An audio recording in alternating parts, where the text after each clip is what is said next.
नमस्कार, city times की खास प्रस्तुति में आप सभी दर्शकों का स्वागत है। मैं हूं इकरामुल हक। कहते हैं कि उत्तर प्रदेश और बिहार में अगर पॉलिटिक्स की खेती होती है तो वो ग्रामीण इलाके से होती है। इतनी सशक्त पॉलिटिक्स मानी जाती है, इस क्षेत्र की राजनीति इतनी मजबूत मानी जाती है कि कहते हैं भारत का नक्शा यहीं से बनता है और यहीं से बिगड़ता भी है।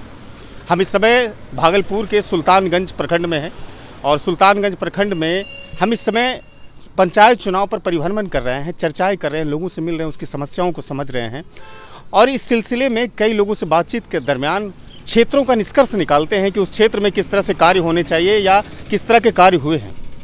राजद के प्रखंड अध्यक्ष सुल्तानगंज प्रखंड के मोहम्मद मिराज साहब किसी परिचय के तो मोहताज हैं ही नहीं। हम बातचीत करेंगे और पंचायत चुनाव पर संक्षिप्त रूप से चर्चा करेंगे। कहते हैं कि लोकतंत्र की सबसे छोटी इकाई पंचायत चुनाव को मानते हैं, लेकिन आपका परिभाषा इसके ठीक विपरीत है। आप कहते हैं कि लोकतंत्र की सबसे बड़ी इकाई पंचायत चुनाव है। अंतर क्या है? बिल्कुल, ये इसको हम इस रूप में मानते हैं कि हमारे देश के जिसके नेतृत्व में आज़ाद हुआ हमारे पूजनीय पिता महात्मा गांधी, उनका सबसे पहला उद्देश्य था त्रिस्तरीय पंचायती राज को स्थापित करना, जो आज़ादी के कई दशकों के बाद साकार हुआ और पंचायती राज लागू हुई। लेकिन जो उनका उद्देश्य था वो नहीं लागू, अब तक नहीं हो पाया है।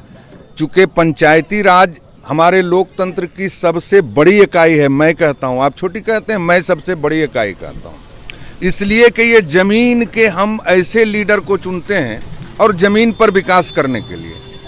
आज छोटे छोटे समूह में आज ये इसलिए बड़ी इकाई है कि एक मतदाता एक साथ 6 अपने रहनुमा को, जनप्रतिनिधि को चुनते हैं। अपना अधिकार 6 लोगों को वो एक साथ देते हैं।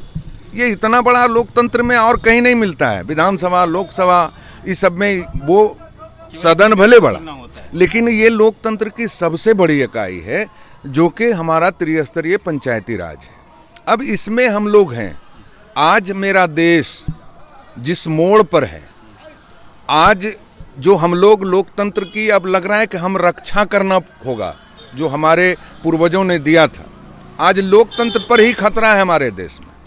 इसलिए मैं इसमें अपनी भूमिका भी डाले हुआ हूँ कि वैसे लोग चुन के आए जो आम जनों की छोटी छोटी बात को भी लेकर के बात रखता हो, जनता के बीच में आता हो, लोगों के लिए संघर्ष करता हो, वैसे लोगों का चुनाव करें।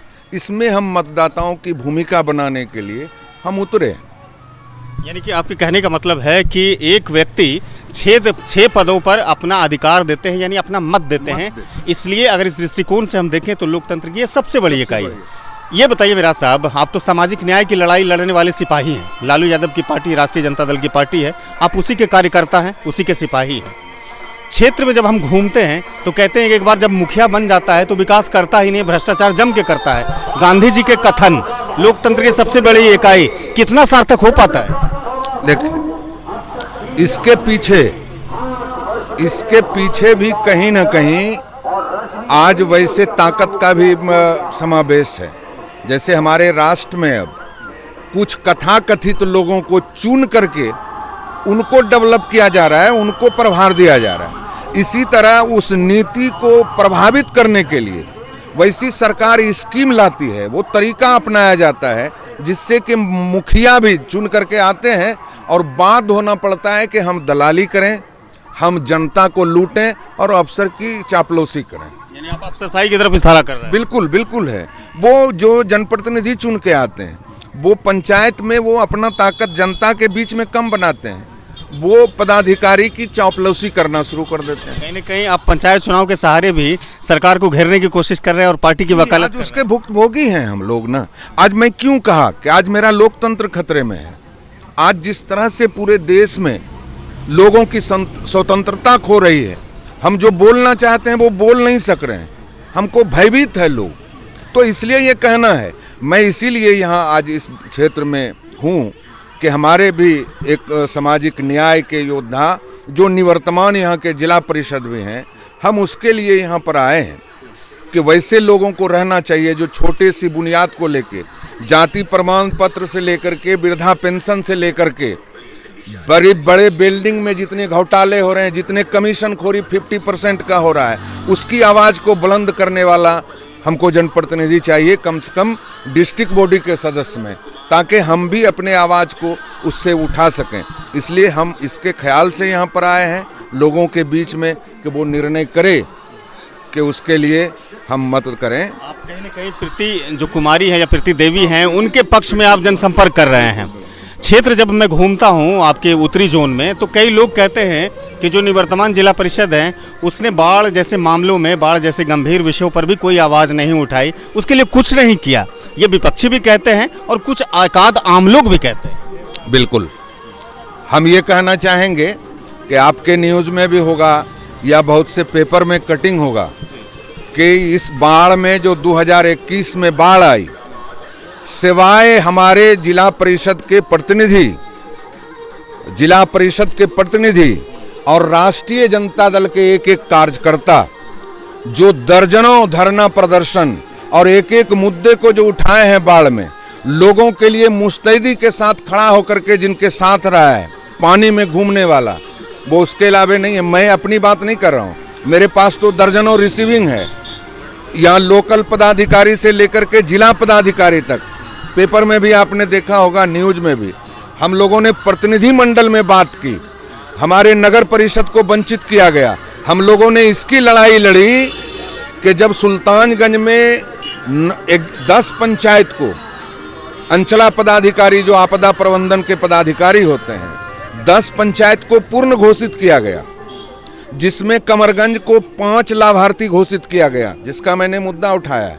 गनगनिया में पूर्व में 2019 में 2800 लाभार्थी को मिला था, जिसको काट करके 2200 कर दिया गया बगैर जांच के। मसदी पंचायत में आंशिक था 19 में 630 लोगों को मिला था, वहाँ 450 कर दिया गया और पूर्ण घोषित हुआ।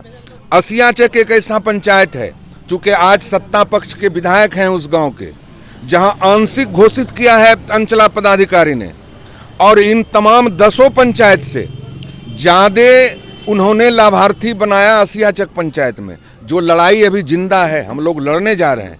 अगर ऐसे नहीं माना तो हम लोग केस में जाएंगे, उस पदाधिकारी पर केस करेंगे, ये मेरी लड़ाई है। लेकिन अभी चुनाव है, चुनाव के बाद ही इस पर करेंगे। तो हमसे ज़्यादा लड़ाई कोई एक मुखिया इसकी आवाज़ को नहीं उठाया। मैं निवर्तमान मुखिया, तमाम मुखिया जनप्रतिनिधि के बारे में बोलता हूं कि मैंने मना किया सारे लोगों को कि आप सादे कागज पर अनुश्रवण की सहमति नहीं देंगे, और हमारे जनप्रतिनिधि ने सादे कागज पर सहमति दे दी। हम लोगों ने अनुश्रवण की बैठक में विरोध किया पदाधिकारी का, लेकिन वो पंचायत अनुश्रवण की बैठक सादा लिख करके साइन करके दे दिया कि जो अंचला पदाधिकारी को भरना है वो भर लो। यानी आप जो निवर्तमान जिला परिषद उसको तो दोष नहीं दे रहे हैं, लगातार सरकार को घेर रहे हैं। वो धरना में सुल्तानगंज में 3 धरना उनके नेतृत्व में हुआ है। जिला पदाधिकारी से मिलने गए हैं, उसके नेतृत्व में गए हैं। चूंकि हमारा भी नेता है, हमारे दल के शीर्ष नेता हैं, तो उसी के नेतृत्व में हम गए हैं। चलिए, एक बातें तो स्पष्ट हो गई कि कहीं ना कहीं आप ये चीजें चाहते हैं कि दोबारा प्रीति देवी जीत करके आए। जी बिल्कुल, और ये है कि वो चूंकि निवर्तमान रहे हैं, ये संभव नहीं है इतने बड़े क्षेत्र में। 65,000 मतदाता हैं इस 9 पंचायत में, 10 में तो ज़्यादा था, एक पंचायत घट गया है, तो अभी 65,000 मतदाता है। और ये जरूरी नहीं कि जब घूमने आए तो वो 65,000 से मिले, तो कुछ से भेंट नहीं होगी तो ये बोला ही जा सकता है। यानी कहीं ना कहीं इस बात को समझते हैं कि जो उम्मीदवार हैं उसने हमेशा आवाज़ उठाई है गरीबों के लिए, जो पीड़ित है उसके लिए उठाई है, और यही हमारा चुनाव में आधार भी है। इस आधार पर ही दोबारा प्रीति देवी को जिताया जाए, ये चीज़ कर। बिल्कुल, मेरा आह्वान आम जनों से यही है। देखिए, ये मेराज आलम साहब थे जो राजद के प्रखंड अध्यक्ष हैं, और ये कहते हैं कि सामाजिक न्याय की लड़ाई तो हमने लड़ी ही है, साथ में हमारे जो कार्यकर्ता हैं वो भी लड़ते हैं।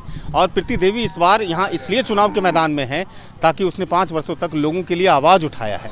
ये पूरा इलाका जो सुल्तानगंज का उत्तरी जोन है वो बाढ़ प्रभावित माना जाता है। तमाम चीज़ों को लेकर के प्रतिक्रियाएं मेराज साहब तो देते हैं, लेकिन क्या कुछ हो पाएगा यहाँ पर जिला परिषद के प्रत्याशियों का भविष्य, ये तो चुनाव के परिणाम के बाद स्पष्ट हो जाएगा। फिलहाल इस वीडियो को हम खत्म करते हैं, मिलते हैं इससे दूसरे वीडियो में। हमारे चैनल को सब्सक्राइब कीजिए। धन्यवाद।